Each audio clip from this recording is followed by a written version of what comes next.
오늘 우리 같이 나눌 말씀은 요한복음 16장 12절에서 15절까지 말씀입니다. 제가 봉독하겠습니다. 내가 아직도 너희에게 이룰 것이 많으나 지금은 너희가 감당하지 못하리라.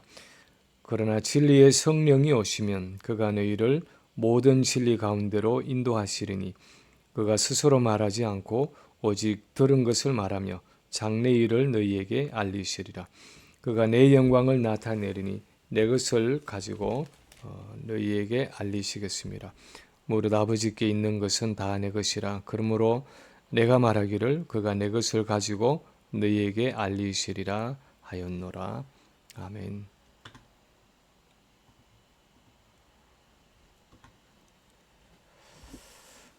오늘날 우리가 믿고 있는 성경의 여러 교리들 중에서 가장 의견이 분분한 부분이 있다면 아마도 종말론과 성령론일 것입니다. 특히 성령에 대한 교리는 성경의 객관적인 가르침뿐 아니라 대체로 개인적이고 주관적인 경험들을 동반하기 때문에 교파에 따라서 다를 뿐 아니라 사람에 따라서 상당히 다른 견해들을 가지고 있는 경우가 많습니다. 그런데 일반적으로는 성령이라고 하면 많은 경우에 상당히 신비주의적이고 극단적인 경향으로 치우쳐서 생각하는 경우가 많습니다. 마치 장풍에 사람이 쓰러지듯이 성령의 기운으로 쓰러지기도 하고 몸을 떨기도 하고 뜨거운 불기운을 느끼기도 하고 어떤 그 초자연적인 현상을 동반하는 것이 오순절 성령의 사역이라고 생각하는 경우가 많습니다. 설사 그런 극단적인 경우가 아니라 해도 예를 들어서 방언이나 예언이나 병 고치는 은사나 귀신을 쫓아내는 것 같은 성령의 어떤 은사들에 집중하는 경우가 참 많습니다. 그런데 정작 성경을 살펴보면 성령에 대해서 어떤 은사적인 면이나 극단적이고 초자연적인 면보다도 굉장히 일상적이고 자연스럽고 평범해 보이는 사역들을 오히려 훨씬 더 중요하게 여기고 있는 것을 볼 수 있습니다. 성령의 사역을 우리 구원의 과정 전체를 포함하는 전인격적이고 포괄적인 사역으로 묘사하고 있습니다. 그 중에 하나가 오늘 본문입니다. 예수님이 떠나가시면서 제자들에게 보내실 보혜사 성령에 대해서 말씀하실 때 성령이 하시는 가장 본질적이고 중요한 사역에 대해서 말씀하고 있습니다. 오늘 본문에서 예수님이 말씀하시는 성령의 사역은 어떤 것입니까? 첫째로 성령은 우리를 진리 가운데로 인도하십니다. 성령은 우리를 진리 가운데로 인도하십니다. 본문 13절에서 예수님은 그러나 진리의 성령이 오시면 그가 너희를 모든 진리 가운데로 인도하시리니 하고 말씀하고 계십니다. 성령의 가장 1차적이고 본질적인 사역은 우리를 진리 가운데로 인도하신다 하는 사실입니다. 성경에서 진리라는 것은 좀 단적으로 표현을 하면 실체라는 의미입니다. 이 세상 임금 또는 공중권세 잡은 자라고 불리우는 사단은 온 세상을 미혹하고 기만해서 하나님 자신이나 또 하나님이 다스리시는 그 영적인 세계의 실체를 가리워서 무엇이 참이고 무엇이 거짓인지 알지 못하게 하지만 내가 길이요 진리요 생명이니 하고 말씀하시는 그 예수님이 이 땅에 오셨을 때 사단의 거짓과 기만을 폭로하시고 무엇이 진리고 무엇이 참이고 무엇이 실체인지를 드러내 보여주셨습니다. 그런데 이제 그분이 이 세상을 떠나가시면서 보내실 성령이 오셔서 하시는 일은 예수님이 하시던 것처럼 그리고 예수님이 하시던 일을 이어서 제자들을 그리고 우리 성도들을 진리 가운데로 인도하신다 하는 것입니다. 이것은 성령이 오실 때 전에 없던 예수님이 가르치지 않으신 어떤 새로운 진리를 가르쳐 주신다는 의미가 아닙니다. 또는 그냥 단순히 이미 예수님이 가르치셨던 그 진리를 반복해서 가르쳐 주신다는 의미가 아닙니다. 이것은 그동안 진리 되시는 예수님이 이 땅에 오셔서 제자들에게 그리고 우리 성도들에게 가르쳐 주셨던 그 진리의 말씀을 깨닫게 해 주신다는 의미입니다. 그 진리를 이해하게 해 주신다는 것입니다. 실제로 그 진리를 따라 살아갈 수 있도록 해 주신다는 것입니다. 다시 말해서 그 진리를 경험적인 진리로, 체험적인 진리로 우리가 실제로 이해하고 깨닫고 또 살아갈 수 있도록 성령께서 인도해 주신다는 의미입니다. 우리가 복음서에서 보는 것처럼 예수님이 진리의 말씀을 전하셨을 때 많은 사람들이 그 말씀을 함께 들었습니다. 그 사람들 중에는 바리새인들도 있었고 서기관들도 있었고 사두개인들도 있었습니다. 그들은 예수님의 진리의 말씀을 들었지만 그것을 전혀 깨닫지 못했습니다. 그리고 깨닫지 못했으니까 그 진리에 반응하고 그 진리대로 살아간다는 것은 있을 수가 없는 일이었습니다. 그래서 예수님은 그들을 영적인 소경이라고 불렀습니다. 보아도 보지 못하고 들어도 듣지 못하는 영적인 소경, 영적인 귀머거리라고 불렀습니다. 왜 그렇습니까? 왜 그들은 진리를 보아도 그 영적인 실체를 보지 못했고 진리를 들어도 그 의미를 깨닫지 못했습니까? 진리의 영이신 성령이 그들에게 없었기 때문입니다. 예수님께서 가르치시는 진리는 성령께서 눈을 열어 보게 하시고 귀를 열어 듣게 하시고 마음을 열어서 깨닫게 하셔야 하기 때문입니다. 제자들은 성령을 통해서 그 예수님의 말씀을 깨달았습니다. 그러나 그 주님이 하신 모든 말씀을 다 깨달아 알기에는 역부족이었습니다. 그들은 아직 영적으로 어린 단계에 있었습니다. 그래서 지금 예수님이 하시는 말씀은 너희가 지금은 내가 하는 말씀들을 다 깨닫지 못하겠지만 오순절에 진리의 영이신 성령께서 오실 때는 그 성령께서 너희를 모든 진리 가운데로 손수 인도하실 것이다. 이 성령, 그 성령께서 내가 말한 이 진리들을 깨닫게 하시고 이해하게 하시고 그 말씀을 따라 살아갈 수 있도록 너희를 진리 가운데로 인도하실 것이다 하는 의미입니다. 성령이 오셔서 하시는 가장 중요한 사역 중에 하나는 우리 성도들에게 진리를 깨닫게 하시고 우리를 그 진리를 따라 살아가도록 하시는 일입니다. 우리 믿음의 눈을 열어서 실제로 그 진리가 가르치는 영적인 세계를 열어서 보게 하시는 일입니다. 영적인 실체를 붙잡게 하시는 일입니다. 우리가 성경을 읽을 때나 큐티를 할 때마다 성령의 도우심을 간구하고 기도해야 하는 이유가 바로 그것입니다. 불신자들도 그냥 우리가 읽는 성경의 내용을 문자적으로 이해하고 요약하고 그 중심되는 교훈을 찾아낼 수 있습니다. 그렇지만 불신자들이 성경을 읽고 그 내용을 요약하는 것과 우리가 하는 묵상의 차이가 무엇입니까? 우리가 기도하고 성령의 인도하심을 따라 말씀을 묵상할 때 성령께서 그 말씀을 통해 예수님 자신 또는 하나님 자신을 인격적으로 만나게 하시는 것입니다. 하나님의 말씀이 살아있고 운동력이 있게 하시는 것입니다. 그래서 그 말씀이 그냥 성경책에 있는 어떤 글 정도가 아니라 하나님께서 내게 개인적으로 들려주시는 음성이 되게 하시는 것입니다. 둘의 공동체의 김준홍 목사님의 글에 보면 그분이 감옥에서 성경을 읽으며 경험했던 일을 이렇게 간증하고 있습니다. 1974년과 75년 옥살이를 하던 때이다. 그 시절 중요한 정치범들은 독방에 수감되어 있었다. 온종일 그 좁은 방에서 같이 있으며 할 일이라곤 성경 읽는 일밖에 없었다. 월요일 아침나절 창세기 첫머리에서 시작하여 토요일 오후가 되니 성경의 마지막 장인 요한계시록 22장까지 읽을 수 있었다. 그때부터 읽기 시작해서 6번째 읽을 때였다. 예레미야서를 읽는 중에 갑작스레 성경이 변하였다. 종이에 활자 찍힌 책이 아니라 살아있는 책으로 바뀐 것이다.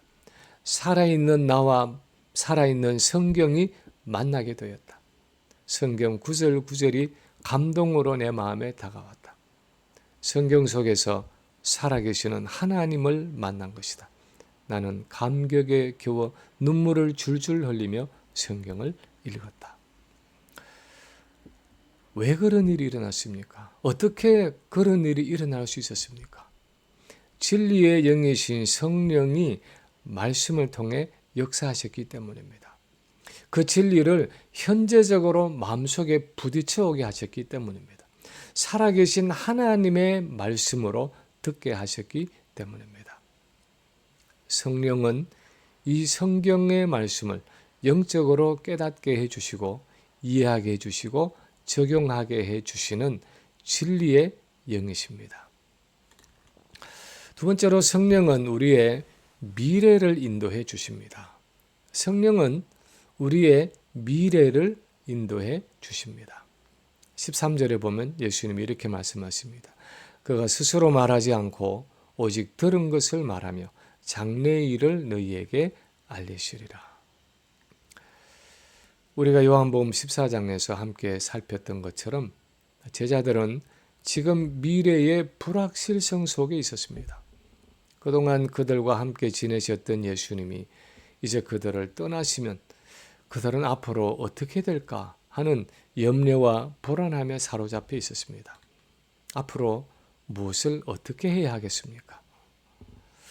예수님은 그런 그들을 위로하기를 원하셨습니다. 안심시키기를 원하셨습니다. 그들의 마음에 평안을 주기를 원하셨습니다. 그래서 이제 진리의 성령이 오시면 그들을 진리 가운데로 인도하실 뿐 아니라 장래일, 즉 그들이 앞으로 가야 할 길, 앞으로 해야 할 일들을 알려주시고 그들의 미래를 인도해 주실 것이라고 말씀하셨습니다. 실제로 사도행전을 읽어보면 오순절에 성령이 임하고 나서 그들이 해야 할 일들과 가야 할 길들을 성령이 친히 인도해 주셨습니다.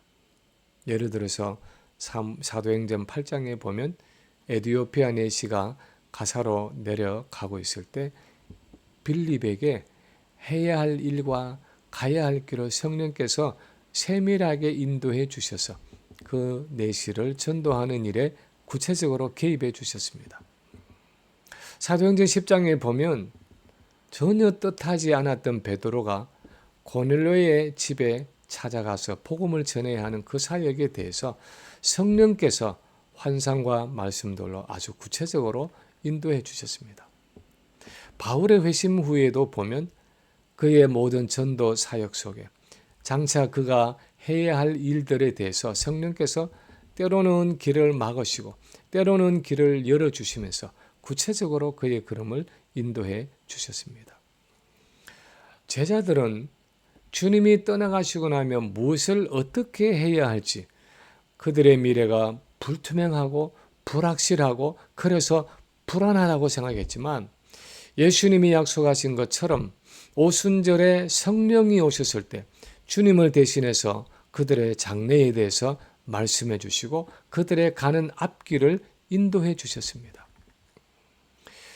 오늘날도 오순절에 성령이 하시는 일 중에 하나는 우리 미래의 길을 인도해 주시는 일입니다.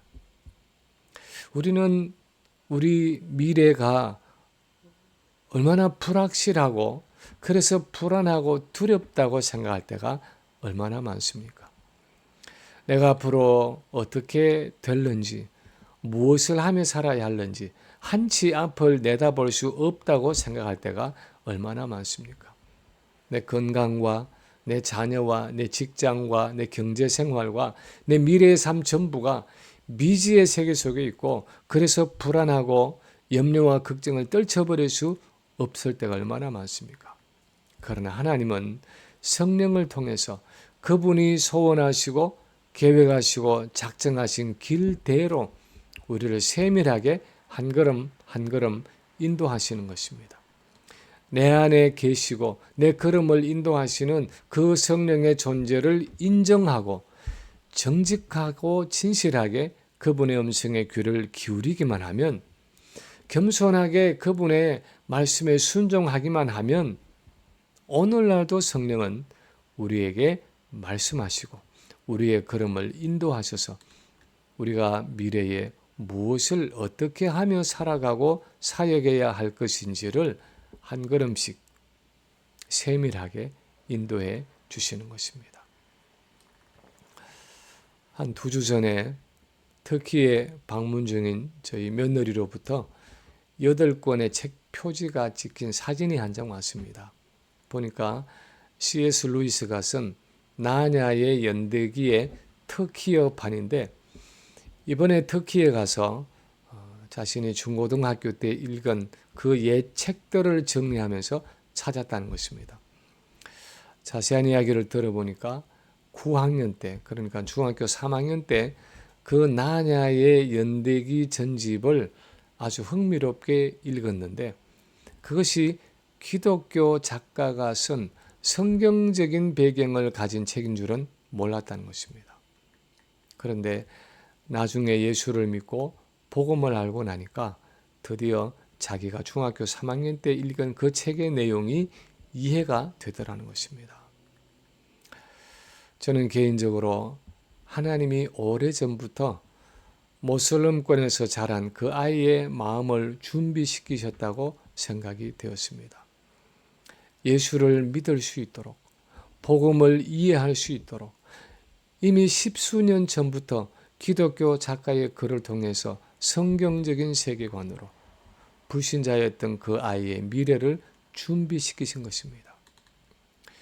하나님을 경험하는 삶이란 성경 공부 교재에 보면 헨리 블랙카비는 오늘날도 성령은 우리에게 말씀하시고 우리 미래의 걸음을 인도하시는데 적어도 4가지 방식으로 인도하신다고 쓰고 있습니다.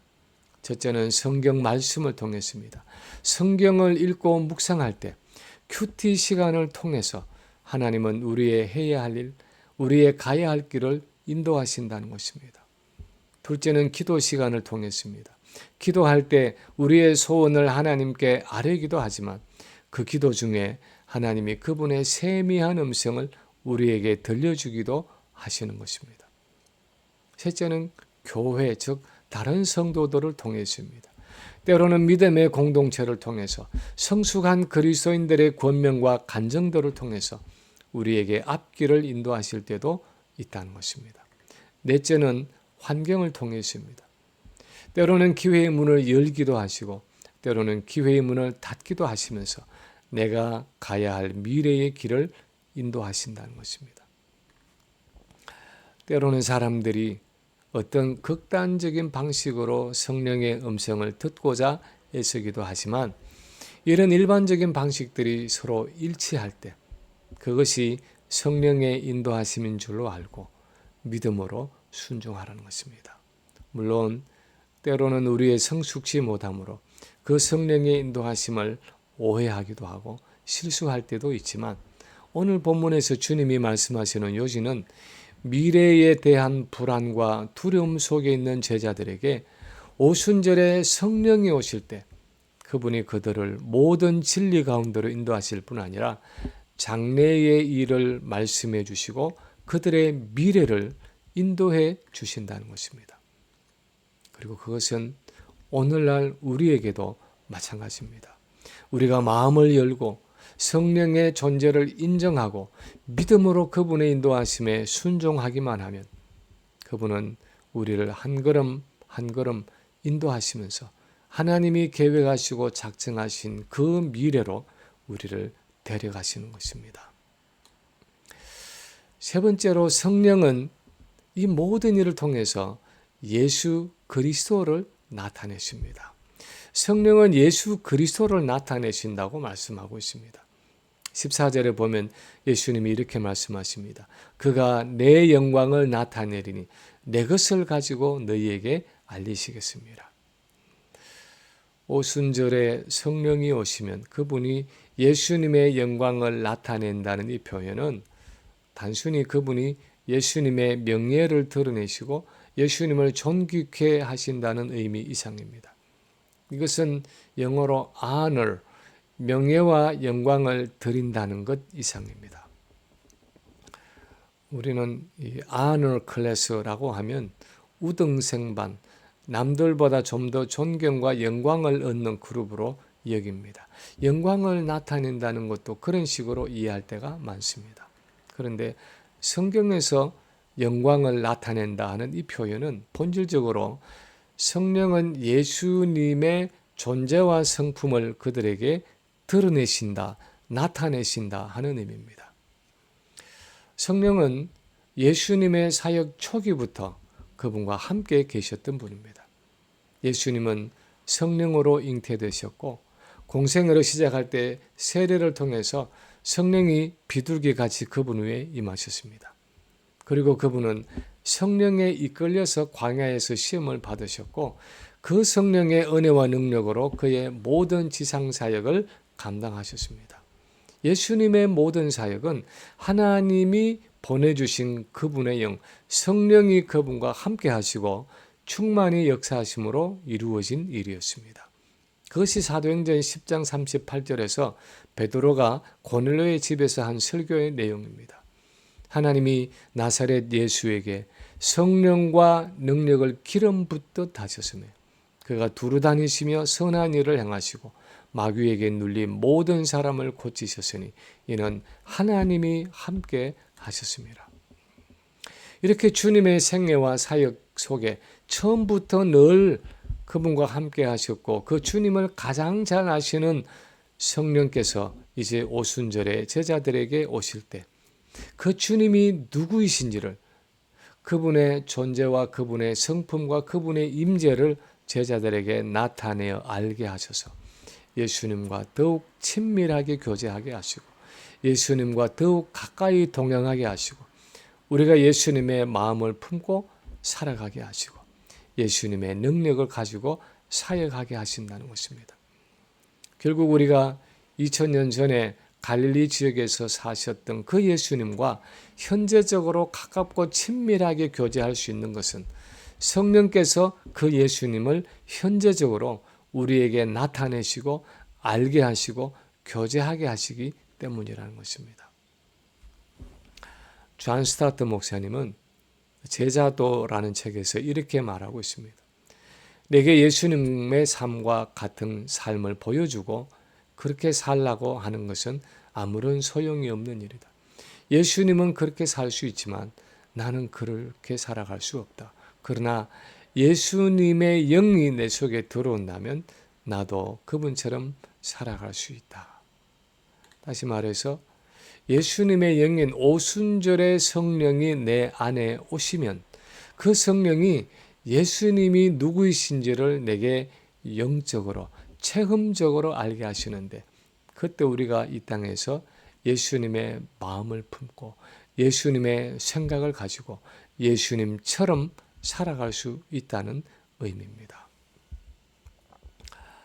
복음서를 통해서 보면 예수님이 이 땅에 오신 것은 보이지 않는 영이신 그 아버지 하나님이 어떤 분인지를 사람들에게 보여주기 위한 것이었습니다. 그래서 빌립에게 빌립아 네가 나와 함께 이렇게 오래 있으면서도 아버지를 보여달라고 하느냐. 나를 본 자는 아버지를 보았느니라 하고 말씀하셨습니다.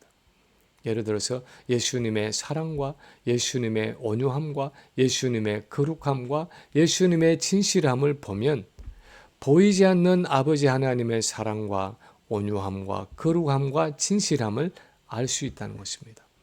그런데 오늘 본문에서 이 예수님이 하시는 말씀은 마치 예수님이 보이지 않는 하나님의 성품을 구체적으로 나타내기 위해 오셨듯이 오순절에 성령이 이 땅에 오실 때 그분은 우리에게서 떠나 계신 그 예수님의 성품을 우리에게 더 깊고 온전하게 나타내기 위해서라는 것입니다.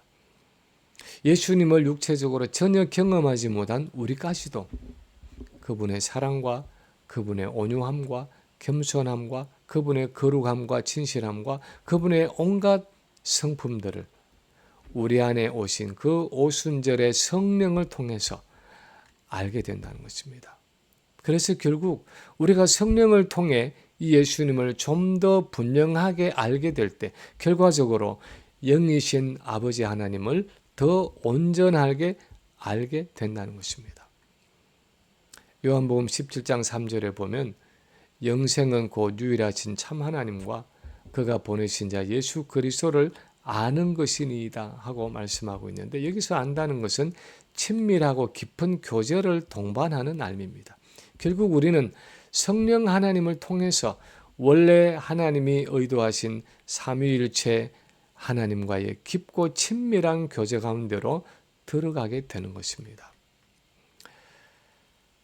최근에 어떤 한국 분을 만나 복음을 나눌 기회가 있었는데 나이가 한 70 중반이 되는 분입니다. 그런데 교회에 대한 굉장히 부정적인 경험이 많은 분이었습니다. 이분에게 예수님에 대해서 소개하는데 그분은 예수님이 4대 성령 중에 한 분이고 참 선하고 탁월한 분이라는 것을 믿겠는데 어떻게 그 예수님을 하나님의 아들이라고 말하느냐고 하면서 도저히 믿을 수 없다고 말했습니다. 아무리 성경을 가지고 말하고 아무리 오랜 시간 설명을 해도 이분은 결코 예수님이 훌륭한 성령 중에 한 분이라는 사실 이상을 받아들이지를 못했습니다. 그분을 대하면서 절실하게 느낀 것은 결국 성령이 마음에 오셔서 가르쳐 주시지 않으면 그 누구도 예수님이 하나님의 아들이라는 사실, 그분이 성자 하나님 자신이라는 사실을 믿을 수 없다는 결론이었습니다. 저와 여러분이 예수님을 메시아로 하나님의 아들로 성자 하나님으로 믿을 수 있는 것은 사실상 기적입니다. 성령께서 우리 안에 오셔서 예수님이 누구신지를 가르쳐 주시고 믿게 해 주셨기 때문입니다. 내 힘으로는 내 육신으로는 도저히 믿을 수 없는 예수님을 성령님이 믿게 해 주신 것입니다. 이제 말씀을 마칩니다. 갈라디아서 5장 25절에 보면 바울은 만일 우리가 성령으로 살면 또한 성령으로 행할지니 하고 말씀하고 있습니다.